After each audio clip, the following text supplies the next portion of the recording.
In this video, I'm going to use words like eras, periods, and ages to refer to segments of time in the human or in the pre-human past.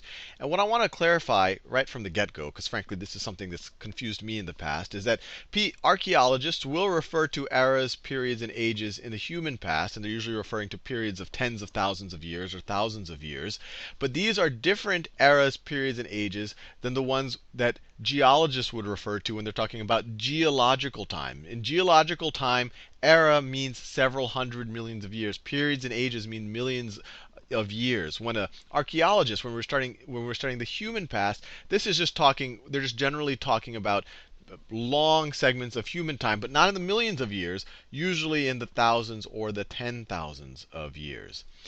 So what I want to do with that out of the way is talk about what has happened in the distant human past or the distant pre-human past, and also touch on some of the classifications for these segments of time, because they actually tell us what were the interesting developments that happened to humanity over the 200,000 years that Homo sapiens have been on this planet, or that we believe that Homo sapiens have been on this planet.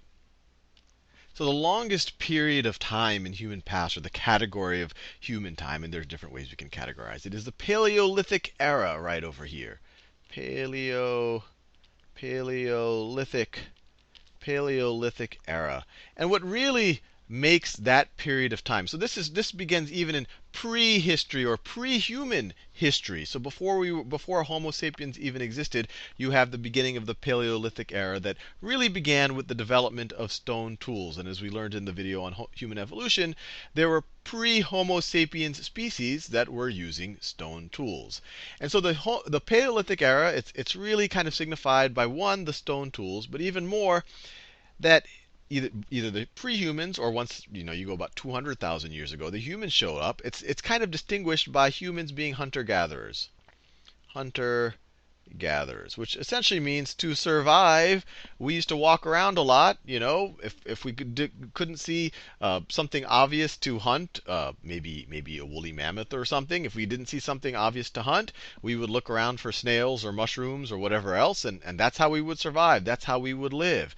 And because we were constantly adapting to our environment based on the seasons, we were maybe following animals as they migrated, hunter-gatherers were fundamentally nomadic, which means that they never settled in one place for a long time. They were always ready to kind of pick up probably their tents and follow the herd, or follow whatever animals they were hunting, or follow the season, so they could go to warmer climates, maybe where there's more likely to find something to find on the ground to eat, maybe during the winter, or who knows. And so the Paleolithic era is really distinguished by that. It's a huge swath of time in human history. And it doesn't come to an end until you get to the advent of farming. So the Paleolithic era, we're literally talking about over 2 million years ago is when it starts, before Homo sapiens even existed as a species. And it goes all the way to the advent of farming, that we believe first came about around 11,000 to 7,000 years ago. And this abbreviation right here, this BP, this does not stand for British Petroleum. It stands for before present, or before the present time. So one more acronym to kind of have in your toolkit when you see things. And obviously, if we're 11,000 years before the present, that's the same thing as 9,000 years before Christ, or before the Common Era, because Christ was, we believe, born 2,000 years ago. Now, it may or may not be obvious to you, but the advent of agriculture is a super big deal. Arguably the biggest deal in the development of human civilization, or in all of human history. And you might say, hey, what's the big deal about agriculture? These characters over here look pretty happy. They're able to walk around a lot. They're able to hunt. What's the big deal of all of a sudden people plowing fields and domesticating cattle and having chickens to lay eggs, and whatever else. And the big deal about that, besides the fact that it would change people's diet, is that for the first time it allowed them to not be nomadic. It allowed them to, and you could have probably had some hunters who were somewhat settled, maybe living near the ocean, maybe they did some fishing and all the rest. But for the most part, with the development of agriculture, it forced people to stay in one place. So you have the Paleolithic era all the way to the advent of agriculture, which was about 11,000 to 7,000 years ago. And besides the fact that it changed people's diet, it allowed them to settle. So agriculture allowed human beings to settle down in one area. And it wasn't just that they were settling in one area, but because they were able to control their environment. They were able to increase the density of things, of crops that humans could consume and animals that humans could consume, and lower the density of crops that humans can't consume and that animals can't, and animals that they can't consume or that they don't want around, like pests of some type. What it allowed them to do is also settle in more dense environments. You can imagine when you just have people walking around, you need a lot of land to support even the calorie requirements of one human being. But all of a sudden, if you are able to develop agriculture, you're able to domesticate animals, all of a sudden you can have, in the same amount of land, you can have more calories being generated. And because you have more calories being generated in a smaller amount of land, people can settle, and they can settle in a denser environment. And so agriculture was really this necessary requirement for people to kind of develop civilization, or to develop villages and cities, and maybe also giving them the free time to start thinking about, hey, maybe we want to think about how we can record what we know, how we can develop even more technologies. And so just to give us a sense of the categorization that an archaeologist would use for these different periods of time, I told you we start with the Paleolithic era, with the advent of stone tools, pre-humans, most of human time on this planet. And then about 11,000 years ago, the development of agriculture, and it developed independently at different places around the world, which is by itself an interesting phenomenon. And people think that it might just be that the climate might have warmed up a little bit, so that people, maybe naturally there were some human edible crops that existed in a little bit of a denser environment, and humans learned to optimize that slowly, and they did that independently. But it's an interesting question of why did it develop just then, after 190,000 years? Why did agriculture all of a sudden happen? But just to get the terminology, the Paleolithic era is that period before agriculture, and then once agriculture starts developing, we are now in the Neolithic. We are now in the Neolithic era. And some archaeologists will describe a transition period between the Paleolithic and the Neolithic era called the Mesolithic. And just so you know what these words mean, because they actually make sense when you know what they mean, paleo means old, and lithic means stone or of stone. So they're really talking about the old Stone Age. Neolithic, as you can imagine, means new stone. So it's kind of the new Stone Age. And Meso means middle. So it is the middle. It is the middle Stone Age. So another way of thinking about this whole period, from when people were hunter-gatherers all the way to about 11,000 to 7,000 years ago when they developed agriculture, this whole period is called the Stone Age. And the Stone Age is this biggest age. And there's just different ways of describing it. Because if you just call it the Stone Age, you're really making importance out of the actual tools that people could shape. They weren't able to use metal at this point.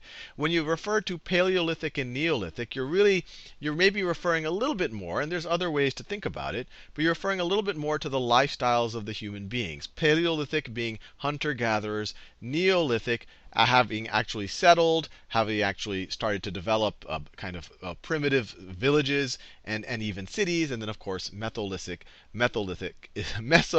is in between. And just for kind of a pop culture reference, you might have heard of the Paleolithic diet that some people are going on now. And those are people who try to live like hunter-gatherers. Their belief is that most of human evolution occurred while we were hunter-gatherers. And so that's what our bodies are most accustomed to. So they like to eat meat, and they like to eat a lot of nuts. And I even I had a coworker once who used to only eat raw meat. And I don't know if that is even justified or that's even somehow validated by the archaeological record. These people probably did cook their meat.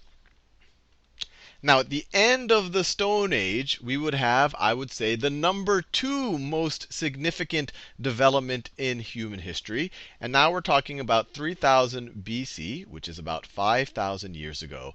And this is the development of writing. So we were hunter gatherers about 9 to 10,000, 11,000 years ago. People start developing agriculture. It allows them to settle in more dense environments. It also gives them a little bit more free time because they don't have to hunt and gather all the time. And then you go, and once again, we'll probably discover things as we go forward in time that maybe these dates need to be pushed back or whatever else, or we discover new civilizations or who knows. But our best sense is you have these villages, you have these civilizations developing, and by about 5,000 years ago, so this would be 5,000 before the present, or 3000 BC before Christ, you have people saying, hey, why don't we start trying to write down what we know so it doesn't, so that, when I tell someone orally, it doesn't actually lose information there, and that so our descendants can slowly collect all of the knowledge we have and maybe accelerate, I don't know if they did it explicitly thinking of these, but let's just write down what we know.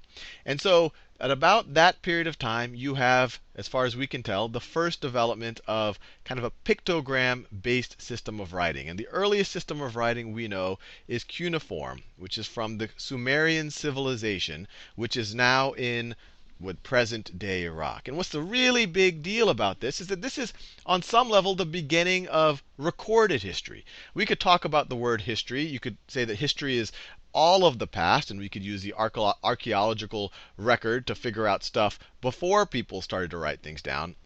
But when they started to write things down, now it was recorded. Now we're actually getting actual accounts of what people know, of actual people's knowledge. And the reason why this is a big deal, I mean, agriculture, hopefully you now appreciate that it was a pretty big deal. But the reason why writing was a big deal is that now civilization could collect its knowledge, and it could build upon it generation after generation without having to worry about people forgetting it, or information getting distorted verbally from ancestor to descendant. And with that, you also have the beginning of the Bronze Age. And the Bronze Age is kind of known for this beginning of, even though it's referring to a material which comes from the first time that people started using bronze as a tool, or using bronze for their tools and for their weapons. And bronze, just it's a mixture of mostly copper and a little bit of tin. But the Bronze Age, at least in my mind, the biggest deal of what started at the beginning of the Bronze Age really, really was the writing. So once again, just as a review, because I don't know, I find this kind of confusing. Our current understanding, most of human prehistory, and even pre-human prehistory, were spent as hunter-gatherers using stone tools until about 11,000 years ago. And then we became a little bit more settled. We became farmers, essentially, using stone tools. And then you fast forward another about 6,000 years, and then we started to become farmers who started to write down the things that we knew, and we started to use bronze tools.